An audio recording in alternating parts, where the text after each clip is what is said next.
In the winter of 1886, along the eastern flank of the Absaroka Range, a blacksmith named Robert Ainsley became the strangest man in the town of Cold Fork. Not because of what he built. Every frontier settlement had a blacksmith who bent iron into hinges and horseshoes and the small hard pieces that held pioneer life together. Robert became strange because of what he ran beneath his own floorboards. A pipe. A single length of black iron, thick as a man's forearm, buried in a shallow trench between the packed earth and the pine planks of his cabin, curving from the back wall of his forge to a stone chimney on the far side of the house. And through that pipe, every day for the past 9 months, he had been sending the burning breath of his workshop straight under the beds where his 3 children slept. The town called it a death trap. Old Merriweather at the feed store said it plain the first time Robert described what he intended to do. "You'll smoke your bobbies like hams, Robert. You'll wake up one morning and find them blue as trout." The pastor was more diplomatic, though not by much. He counseled Robert in the churchyard one September afternoon and asked whether a widower ought to be gambling with the only 3 lives he had left. Even Robert's own apprentice, a 15-year-old boy named Tobias, had looked at the trenches Robert dug beneath the floorboards that summer and asked, quiet as a prayer, whether the master truly knew what he was doing. Robert had only smiled at that. He'd knelt beside the trench, brushed the dry earth flat with the side of his hand, and told the boy that the pipe would carry no smoke into the cabin. Not one thread. The smoke would travel a straight road from the forge to the chimney, sealed inside iron the whole way. What passed into the house was not smoke at all. It was warmth, the heat that lived in the iron itself, the kind of heat that soaked into stone and earth and gave itself back slowly through the night, long after the last coal in the forge had gone gray. Tobias had nodded politely and said nothing. He was 15 and did not argue with the man who fed him. But that night, walking home along the frozen wagon rut past the schoolhouse, he wondered whether his master's grief had finally cracked something loose inside him. Robert's wife, Ellen, had died 2 winters earlier, in the influenza that swept down through the mining camps and took 40 souls out of Cold Fork before the thaw. Since then, Robert had built strange things. A water pump with an iron cover to keep it from freezing. A double-walled kettle for the school where the children ate their noon dinners. And now this, a pipe under his floor.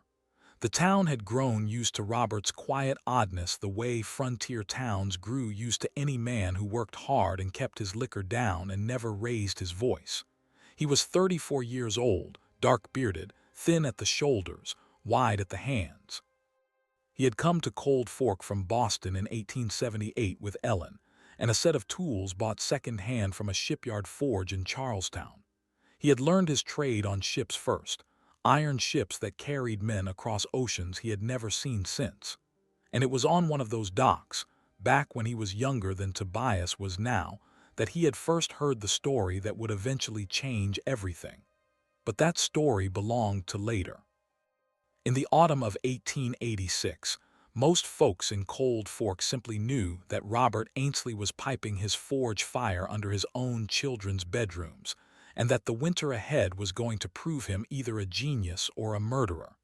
There was no middle ground. The Wyoming winters did not permit middle ground. They came down hard from the north, out of the snowfields above the Bighorn, and they tested every wall and every roof and every stovepipe against a cold that could kill a horse standing upright in its stall. The old-timers at the mercantile that October had been reading the signs.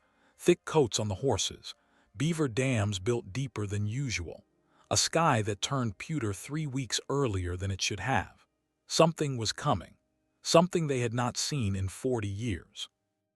And Robert Ainsley, alone among them, was preparing for it by burying iron beneath his floor. The Ainsley cabin sat at the eastern edge of Cold Fork, where the wagon road bent south toward the river crossing, and the ground began its slow rise into the foothills. It was a modest place, built of squared pine logs chinked with river clay, 30 feet long and 18 wide, with a steep shake roof designed to shed the heavy snows that came off the Absarokas each January.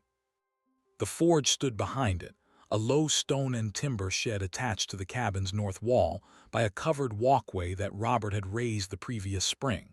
From the road, the two buildings looked like a single crooked structure hunched against the wind, and until the snow came, most folks in town paid it no particular attention. Robert liked it that way. He had always preferred to be looked past rather than looked at. Inside the cabin, the pipe ran the length of the main room in a shallow trench beneath the pine floorboards, curving beneath the hearthstone in the kitchen, passing under the low platform bed where the two younger children slept, and finally rising through a sealed collar into a stone chimney that Robert had rebuilt from the ground up the previous summer. He had used mortared river rock for the chimney base and fired clay tiles for the flue, and he had spent nearly 3 weeks alone that August fitting each stone by hand while his children played in the meadow behind the house. When the pastor had walked past one afternoon and asked what he was building, Robert had answered without looking up. "A road for smoke," he had said. Nothing more. The children had adjusted to the strange new floor faster than any adult in Cold Fork could have predicted. His eldest, Sarah, was 11 that autumn, a serious girl with her mother's pale eyes and her father's careful hands. She had taken to sitting on the warm boards beside the kitchen hearth in the evenings to work her needlepoint, and she claimed the floor helped her fingers stay nimble after supper. The middle child, Thomas, was 8, quick and restless, forever climbing on things he shouldn't. He had discovered within a week of the pipe going live that certain patches of the floor near the north wall grew warmer than others, and he had mapped them out in his head like a small territorial king, claiming the hottest spot near the pantry as his own reading corner. The youngest, little Emma, was only 5. She simply knew that the house was warm in the mornings when other cabins were cold, and she pressed her bare feet against the boards while her father brushed her hair before school and told him that the floor was a big sleeping animal made of iron. Robert did not correct her. He often thought his daughter had understood the pipe better than any grown man in Cold Fork. The forge itself was where the whole system began. Robert kept the coal fire banked low through the night, a habit he had developed over the previous winter, feeding it a single scoop of anthracite before he went to bed and covering it with fine ash to slow the burn. That single banked fire, drawn through the iron pipe by the natural pull of the chimney, was enough to keep the cabin floor holding warmth from midnight until dawn. In the morning, when he stoked the forge back to working heat for the day's ironwork, the pipe carried a second wave of warmth through the house that lasted well past noon. By suppertime, a third stoking for finishing work would send heat through the boards again, and the cycle continued. The mathematics of it, if any of the Cold Fork skeptics had cared to check, were quietly astonishing. Where his neighbors were feeding 2 stoves in the average cabin, a cook stove in the kitchen and a heating stove in the front room, and burning through 1.25 cords of split pine every 3 weeks in a normal winter, Robert was burning a single forge fire that served both his workshop and his home. His woodpile behind the shed had not grown much smaller since October. His coal pile in the lean-to had barely been touched. He had told no one this. He had learned in the years since Ellen's death that the fastest way to make a small town hate you was to prove yourself right too loudly. So he kept his fires banked, his voice low, and his figures to himself. But the winter was coming, and Cold Fork was going to find out anyway. The first hard cold arrived on the 9th of November. It came down out of the Bighorn Passes overnight, silent as a rumor, and by dawn the water bucket outside the mercantile had frozen solid to the porch boards. The thermometer nailed beside the door of the post office read 14 degrees below zero at 7 in the morning, and by noon it had risen only to 7 below.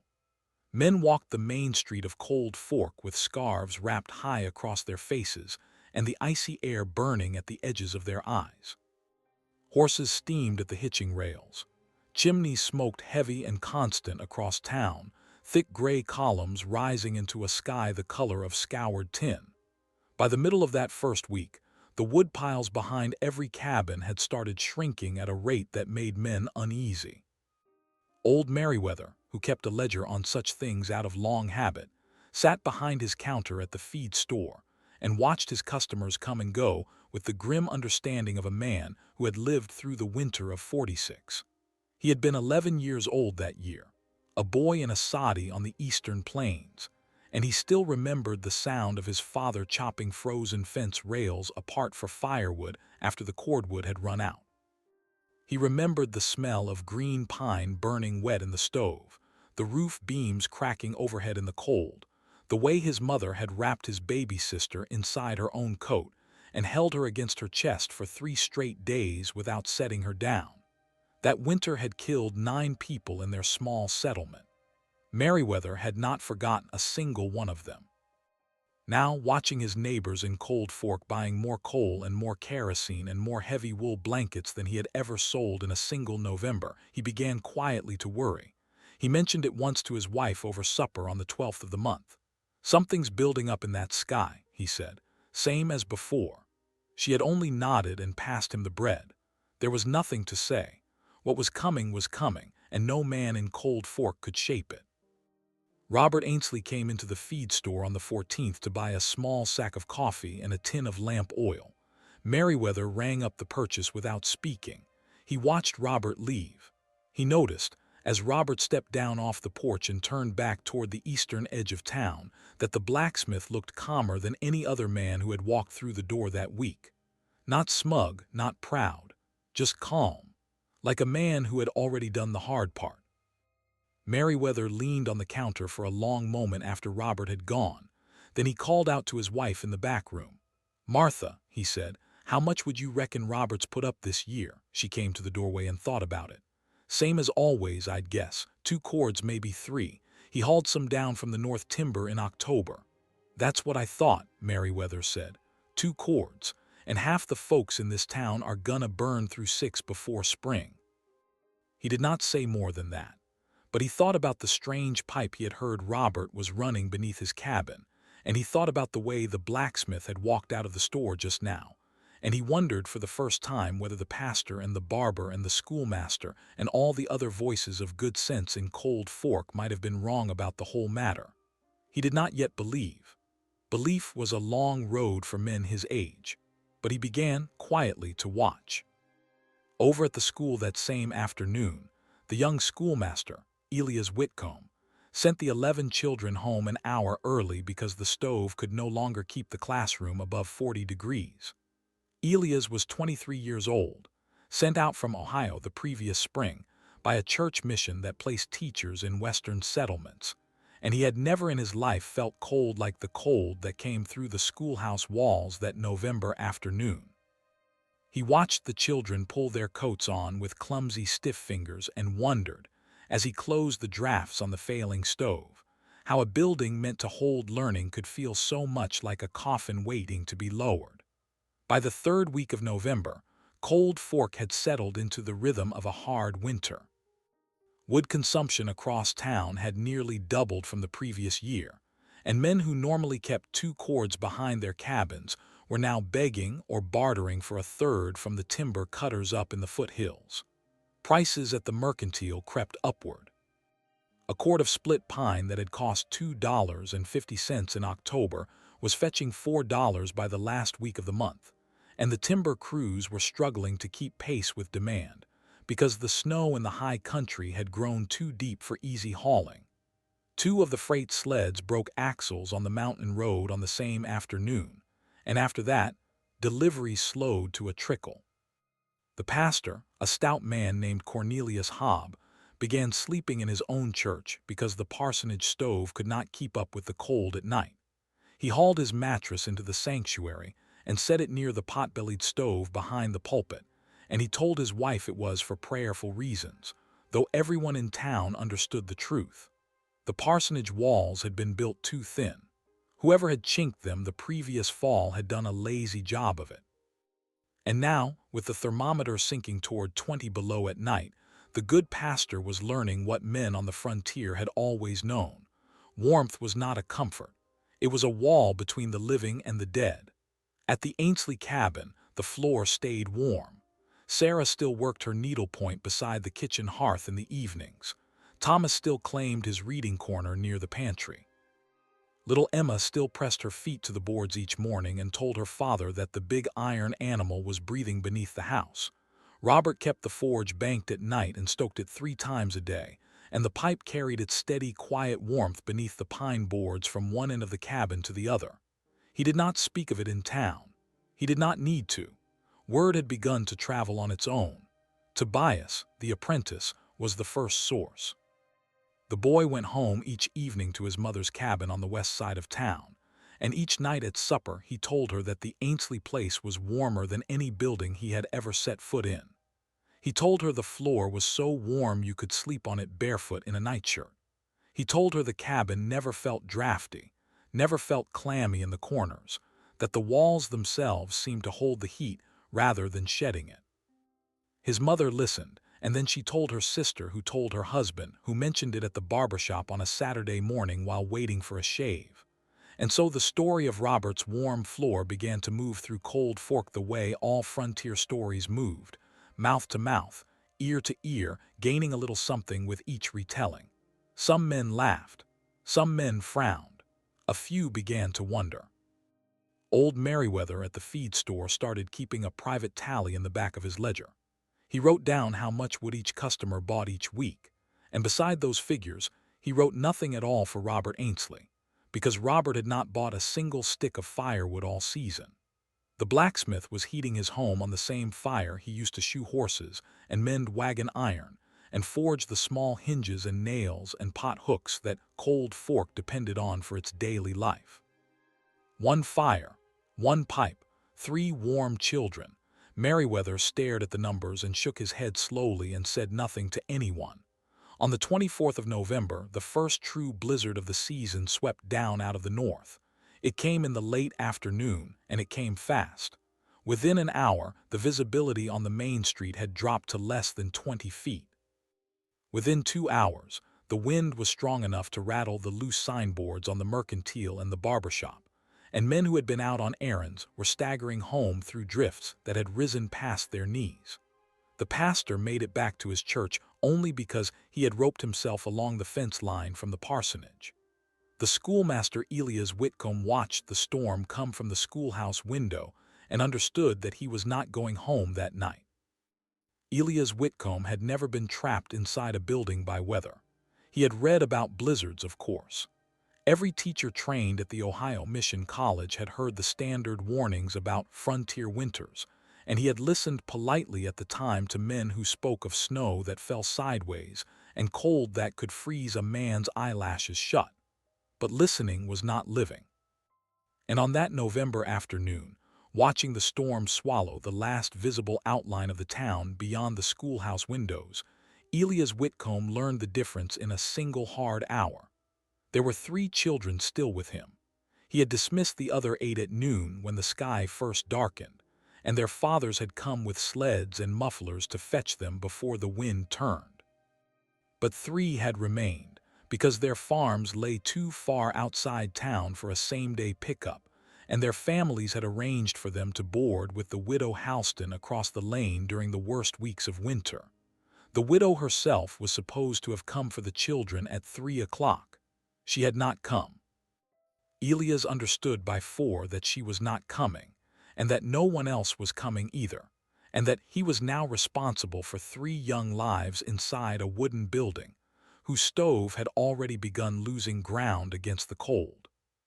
The 3 children were Nell Parker, aged 9, a quiet, dark-haired girl who read better than any student Elias had ever taught; her younger brother Jim, aged 7, who was slow at his letters but knew every wildflower in the eastern meadow by its proper name; and a boy named Caleb Doss, aged 10, whose father drove freight up to the mining camps and whose mother had died in childbirth 2 years before. Caleb was the tallest of the 3 and the one Elias worried about least. He had grown up alongside stoves and axes and the hard weather of the range, and he understood cold the way farm children understood it, as a thing to be respected rather than feared. Elias closed the drafts on the stove down to their smallest setting to conserve fuel and told the 3 children to move their desks up close to the iron. He fetched every coat and shawl and lap blanket the coat pegs held, including his own greatcoat, and he wrapped the children in layers until only their faces showed. Then he sat down with them and told them, as calmly as he could, that they would be sleeping in the schoolhouse that night and that everything would be all right. Nell watched him with steady, thoughtful eyes and asked how much wood was in the box behind the stove. Elias told her the truth. Not enough. She nodded once and went back to her book without another word. That composure would stay with Elias for the rest of his life. 9 years old, and she had already understood the shape of what was coming, and she had chosen not to frighten her brother by numbing it. Through that first evening, the storm only grew worse. The wind came in long, screaming gusts that made the schoolhouse timbers groan against their pegs. Snow drifted up against the windward wall until the northern windows were black with it. The stove burned steadily but not brightly, and by 9 o'clock Elias could see his own breath in the air near the ceiling. He kept the children close to the iron and told them stories he half remembered from his own school days back in Ohio, tales of talking foxes and clever tailors and small brave children who outwitted giants. Nell fell asleep first, curled against her brother. Caleb stayed awake longer, watching the stove door with the level, unblinking gaze of a boy who understood that a fire could not be trusted to keep itself. Across town, in the Ainsley cabin, Robert had banked his forge early and brought his 3 children into the main room to sleep together on the warm floor near the kitchen hearth. He had heard the wind coming an hour before it struck, the way an old sailor hears a squall in the shift of a low sky, and he had made his preparations. Sarah was already asleep with little Emma tucked under her arm. Thomas lay stretched across his warm boards near the pantry, one small hand resting on the open page of a book he had not managed to finish. The pipe hummed quietly beneath the floor, steady as a heartbeat. Robert sat in his chair by the window and watched the snow drive sideways past the glass. The blizzard held Cold Fork for 2 full days. On the morning of the 26th, the wind finally began to slacken, and by noon a hard, brittle sunlight broke through the thinning clouds and lit the drifted town in a pale washed silver. Men began the slow labor of digging out. Front doors that had been buried to their upper hinges were shoveled clear. Paths were cut between cabins. Fathers walked out to check on stock and returned with grim faces to report which animals had made it through the 2 nights and which had not. 3 horses had died standing up in their stalls at the livery, frozen through where they stood. A dozen chickens had been lost across town. 1 old ox had gone down in a snow-buried lean-to and could not be gotten back to its feet. But the human count, as best as anyone could tell that first morning, was intact. No frozen bodies in the cabins. No missing travelers on the roads. Cold Fork had held. Then, near 2 o'clock in the afternoon, Caleb Doss's father came into town on snowshoes from his freight camp 3 miles east. He had been trapped there through the blizzard and had walked in as soon as the wind died to fetch his son from the widow Halston's. When he reached the widow's cottage and learned that Caleb had never come home from school on the afternoon of the storm, he turned around without a word and started for the schoolhouse at a dead run through the drifts. Word spread through town within 20 minutes. 3 children still inside the schoolhouse, the schoolmaster with them. 2 full days and 2 full nights, and no smoke had been seen rising from the schoolhouse chimney since sometime on the 2nd morning. Robert Ainsley heard the news at his forge. Tobias came running through the door, hatless, his face raw from the cold, and told him in half-broken sentences what had happened. 3 children. Elias Whitcomb. The stove out. Men gathering at the mercantile with axes and shovels to break in. Robert listened without moving. He set down the hammer he had been holding. He looked once at the coal in the forge, then at the pipe running along the base of the wall toward his cabin, then out through the open shed door toward the pale sky above Cold Fork. He asked Tobias one question. "Is the schoolhouse still standing?" Tobias nodded. "The men are almost there. They're going to break the door." Robert unbuckled his leather apron and hung it on its peg. He pulled on his heavy coat and his winter gloves. Then he did something that Tobias would later describe to his mother that night as the strangest thing he had ever seen a grown man do in an emergency. Robert walked past the door. He walked past the tools he might have grabbed. He went instead to the back of the shed, to the low-wheeled cart he used for hauling heavy iron stock from the freight yard, and he began loading it. Onto the cart he placed his portable field forge, the small one he had built the previous summer for jobs out at the ranches. He placed a bellows. He placed a sack of coal. He placed his heavy hammers, his tongs, his chisels, a coil of iron pipe from the stock rack against the north wall, and a bundle of clay fittings wrapped in oiled canvas. He placed a shovel, a mattock, and a pry bar. He placed a small tin lantern and a can of lamp oil. He worked fast without speaking, and Tobias stood in the doorway watching him and could not for the life of him understand what his master was doing. At last Tobias could hold his tongue no longer. "Mr. Ainsley," he said, "the children need a fire. They need blankets. They need to be brought home. Why are you loading the cart?" Robert paused for the first time. He looked at the boy across the pile of iron on the cart. His dark eyes were very calm and very steady. "The schoolhouse stove is broken," he said. "The children have been cold for 2 days. If we bring them out into this air now, some of them will die on the walk home. Their little bodies won't stand it. What they need is warmth where they already are." Tobias stared. "You mean to build a fire in the schoolhouse?" "I mean to build a floor," Robert said, and he threw the last of the coal onto the cart. The men of Cold Fork had reached the schoolhouse before Robert. They had broken through the drifted door with axes and shovels, and when they stepped inside they found a scene that would be told and retold in the town for as long as any of them lived. Elias Whitcomb was seated upright on the floor beside the cold black stove, his back against the iron, his greatcoat wrapped around all 3 children at once. The children were alive, all 3 of them. Nell was awake and lucid, though her lips had gone blue. Jem was semi-conscious, and Caleb had slipped into a heavy shivering sleep from which Elias had been unable to fully rouse him for the past hour. The schoolmaster himself was so cold he could no longer feel his own feet, and when the men helped him stand, his legs buckled beneath him, and one of the fathers had to catch him by the shoulders. The stove had gone out sometime in the small hours of the second night. Elias had burned every piece of wood in the box, then every book he could bring himself to burn, then finally the 3 empty desks at the back of the room. He had chopped them apart with the fire axe from the wall by the door, weeping quietly as he did it, and he had fed the pieces to the stove one by one to buy the children another few hours of warmth. When the last desk was gone and the stove had gone cold, he had done the only thing he knew to do. He had gathered the 3 children against his own body, wrapped them all in his greatcoat together, and prayed.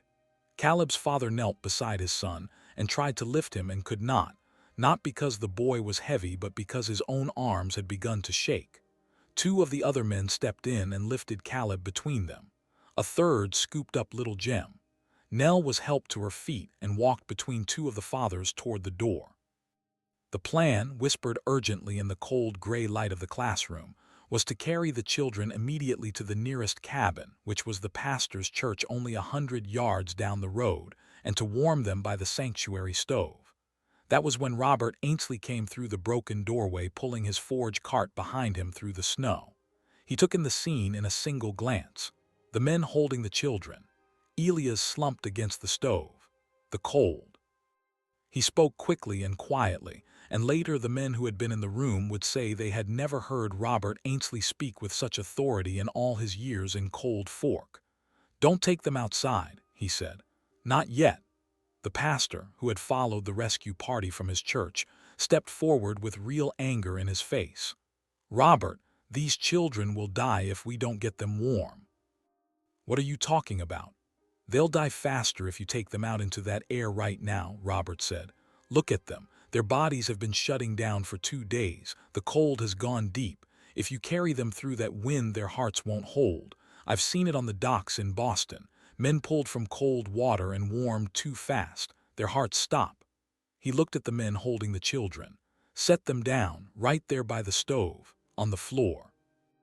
Wrap them in whatever you have. I need 1 hour.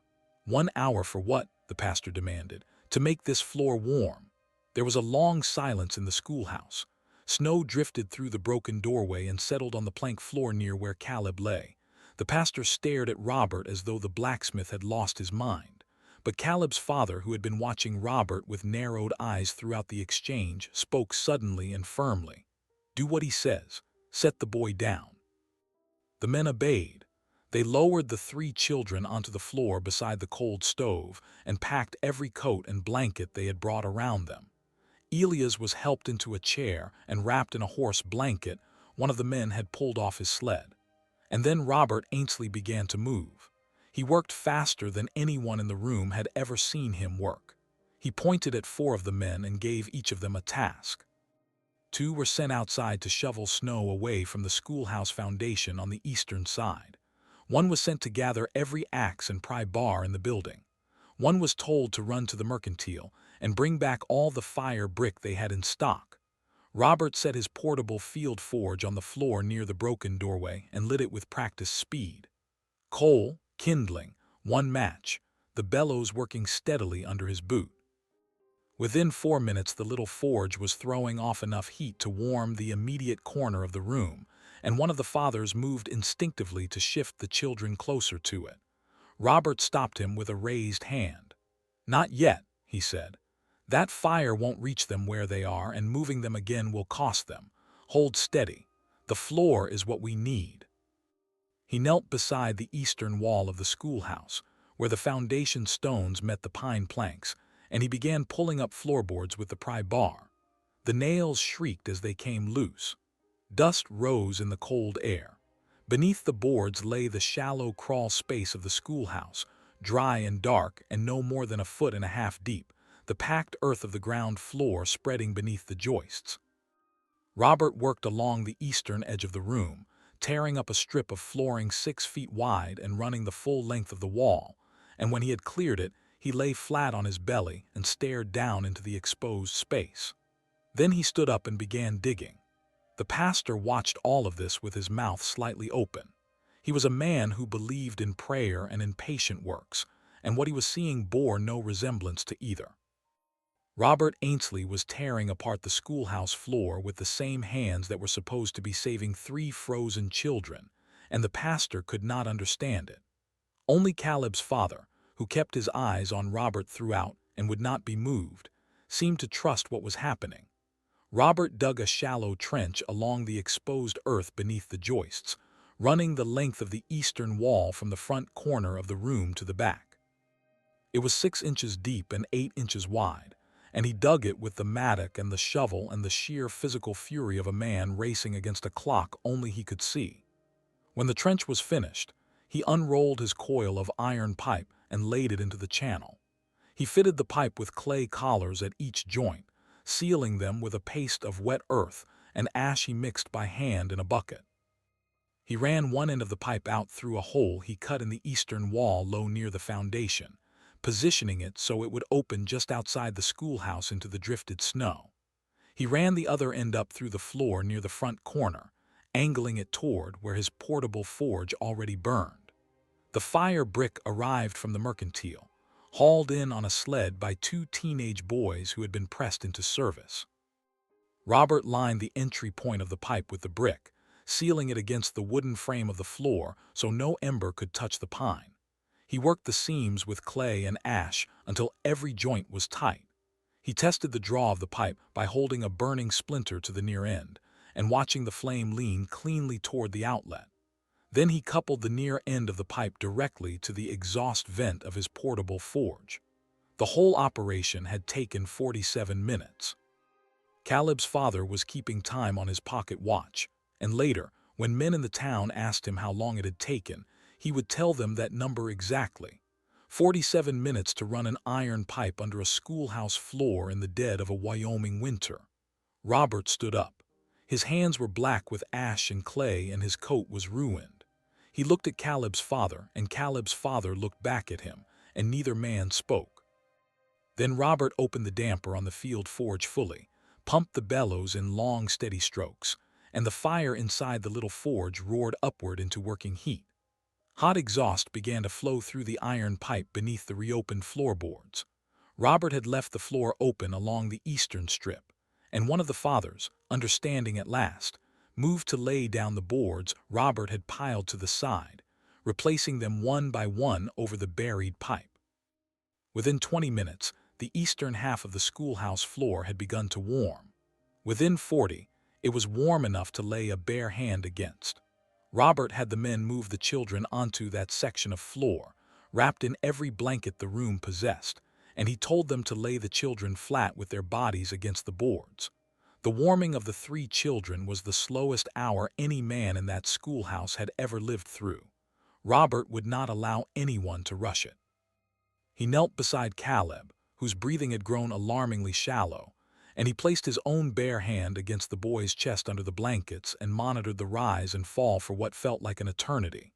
He did the same for Jem, and for Nell, moving between the 3 children in a quiet, careful rotation, while the field forge burned steady in the corner, and the pipe beneath the floor carried its slow, patient heat through the pine. Nell came around first. She opened her eyes fully and asked for water.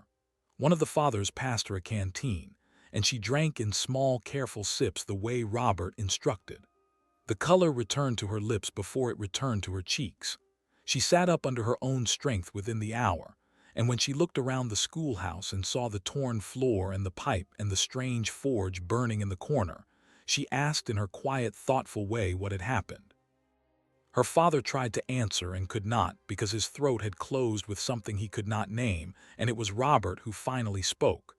"Mr. Ainsley built a floor for you," he said, "so you could get warm without moving." Nell looked at him for a long moment. Then she looked down at the boards beneath her, and she pressed her small palm against them, and she nodded once. She said nothing more. But Robert would remember that nod for the rest of his life, and years later, when Nell Parker grew up to become the first schoolteacher trained in Cold Fork itself, she would tell her own students the story of the day the blacksmith tore up the floor to save her life. Jem came around next. He was groggy for a long time, but by the second hour he was drinking broth that one of the fathers had brought over from the pastor's church, and by the third he was asking, in the plaintive way of a 7-year-old boy, whether he could please go home now. His father laughed for the first time in 3 days and told him that he could go home very soon, but that he had to stay warm on the special floor for just a little while longer. Caleb was the hardest. He did not open his eyes until the 4th hour. His father sat beside him the whole time, one hand resting on the boy's shoulder, and did not move and did not speak. When Caleb finally stirred and looked up and asked in a slurred small voice for his father, the man broke down entirely and wept into the folded blankets beside his son's head. Robert stood up and walked to the other side of the room to give them privacy.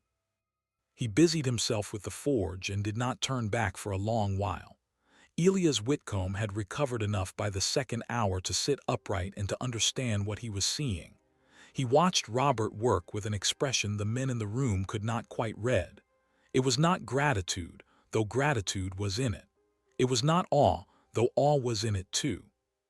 It was something closer to the look a young man gets when he realizes, in a single sharp moment, that everything he thought he knew about the shape of the world is about to be rearranged. Elias would leave Cold Fork the following spring, but not to return to Ohio. He would ride west instead, to the mining towns above the Bighorn, and he would spend the next 20 years of his life teaching the children of miners and freight haulers in schoolhouses. He insisted, always, on inspecting for cold air leaks before he agreed to teach in them. He would tell people, when they asked why he was so particular about such things, that he had once watched a blacksmith tear up a floor to save 3 children, and he had learned that day that warmth was not a luxury but a right. By nightfall, all 3 children were warm, awake, and able to walk. Robert kept the field forge burning until well past midnight, feeding it coal from the sack he had brought on the cart, and he stayed in the schoolhouse himself until the small hours of the morning, sleeping in fits on the warm floor beside the pipe he had run beneath it. The story of what Robert Ainsley did in the schoolhouse that November spread through Cold Fork faster than any story the town had ever carried.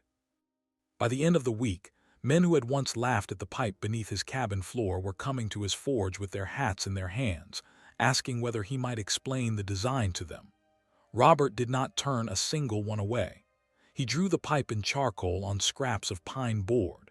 He showed them the angle of the trench, the depth beneath the joists, the sealing of the clay collars, the placement of the exhaust vent through the outer wall. He answered every question, however small, however ignorant, and he did it without a trace of pride in his voice. Old Merriweather at the feed store closed his ledger on the count of firewood that season and never opened it again. He said afterward that he had lived long enough to know when a man's numbers had become an insult to the man himself. Instead, he began ordering iron pipe by the cartload from the freight yard at the railroad junction, 60 miles south. And by the following autumn, 7 cabins in Cold Fork had pipes running beneath their floors and forges or hearths feeding warmth through them. None of them worked quite as elegantly as Robert's original design, and none of them saved quite as much wood, but every single one of them kept the families inside warmer for less fuel than they had ever burned before. The pastor came to Robert on a Sunday afternoon in early December alone and asked with real humility whether he might have misjudged the matter. Robert only shook his head and said the pastor had done what any good man would do, which was to worry about children. There was no fault in it. The pastor stayed for supper that evening at the Ainsley cabin, and he sat on the warm floor beside little Emma while she showed him how to press his hand flat against the boards, and he confessed to Ellen's memory in a quiet prayer before he left that he had been a slower learner than the Lord perhaps deserved. It was Caleb Doss, in the end, who asked Robert the question that everyone else had been circling around. The boy came to the forge one afternoon in the middle of December, walking on his own 2 feet, warmly dressed against the cold, and he stood in the doorway watching Robert work for a long while before he found his voice. Then he asked, quite simply, where the idea for the pipe had come from. Robert set his hammer down. He looked at the boy for a moment. Then he sat down on an overturned nail keg and told the story. He had been 16 years old, an apprentice at a shipyard forge in Charlestown, Massachusetts. There was a sailor who came into the yard that autumn, an old man who had spent 40 years on merchant ships that traded across the Pacific. He had been to ports Robert had never heard of, in countries Robert could not have found on a map. And one evening, sitting by the forge fire and drinking coffee with the apprentices after the day's work was done, the old sailor had told them about a country called Korea, where the people built their houses with hollow stone floors. He said the fires were laid in outdoor hearths, and the smoke and heat were drawn beneath the floors through channels of stone, and the whole house was warmed from below like bread rising in a slow oven. He said no one in that country slept cold. He said a family could heat a whole home on a single small fire, all winter long. Robert had remembered every word. He had thought about it for 20 years. And when Ellen had died and left him with 3 children and a forge and a cabin, he had finally understood that a man could either be afraid of an unfamiliar idea, or he could be grateful that someone somewhere had already thought of it first.